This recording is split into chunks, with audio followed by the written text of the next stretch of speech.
Now, recently, President Trump just put in some tariffs on steel and aluminum.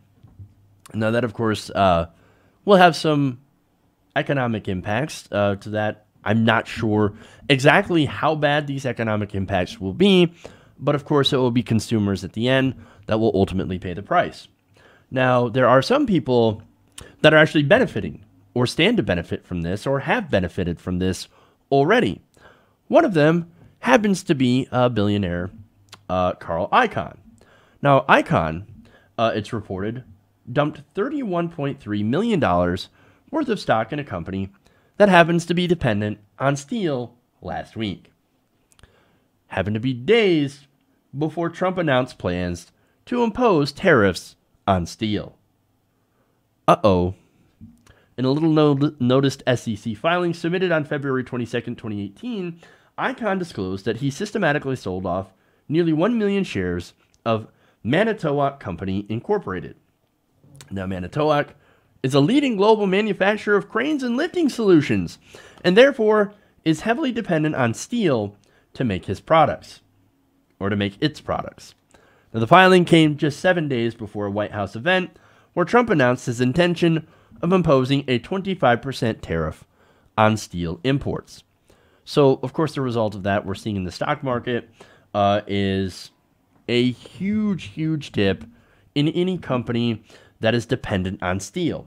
In fact, Manitowoc lost about 6% of its total stock value.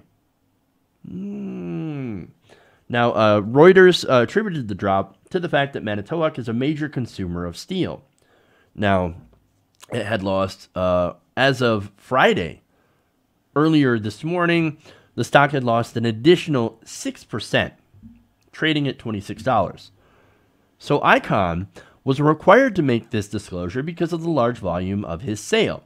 Again, 1 million shares. That is a lot of shares. Now, the filing reveals that he began systematically selling the stock on February 12th, when he was able to sell the stock for $32 to $34. Now, Wilbur Ross, of course, released a report on February 16th calling for a 24% tariff.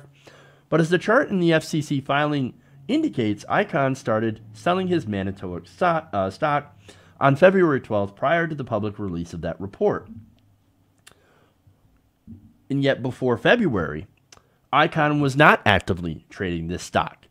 So look, basically what this points out is that here you have a billionaire and a Trump ally, Carl Icahn, somehow knowing or seemingly knowing before it happened what Donald Trump was actually going to do when it comes to this, when it comes to shares of steel, or when it comes to tariffs that will impact the shares of steel.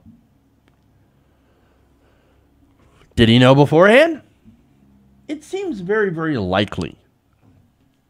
According to Think Progress, Icahn, a billionaire investor with far-flung holdings, is a close associate of Trump who invoked Icahn's name repeatedly on the campaign trail.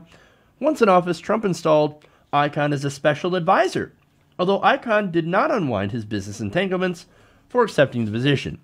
Icahn then resigned in August in advance of a New Yorker article which detailed how he used his position in the White House and his connection to Trump to protect his investments.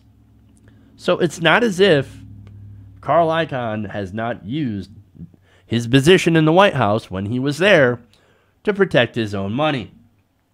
And now here we go, another story of Carl Icahn protecting his own money from the Trump administration, or seemingly having knowledge of what the Trump administration was planning on doing.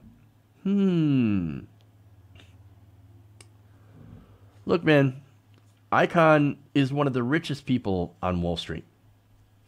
And he's been very successful at making more and more money and protecting his investments. Why do you think that is? Look, I don't know for certain that he had insider knowledge, but it seems like he had insider knowledge.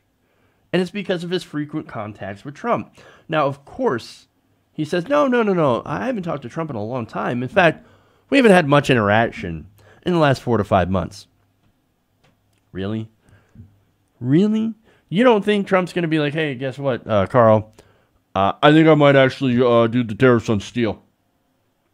Oh, are you? Gee, I better go and, oh, look at the time. I gotta go. Sell. I gotta sell now. You don't think that's gonna happen, or you don't think that happened? I'm almost certain it happened. Again, I can't prove it, but I'm almost certain it happened. This is way too much of a coincidence. Here you have is somebody who's obviously very, very close to Trump, makes a lot of money, and was going to make a lot of money on this decision to raise tariffs. So, look, there's the information. Take it as you will, but I for sure think that this is just another example of corruption. Hey everybody, thanks for watching this video. If you want to see more like this, please hit the subscribe button below.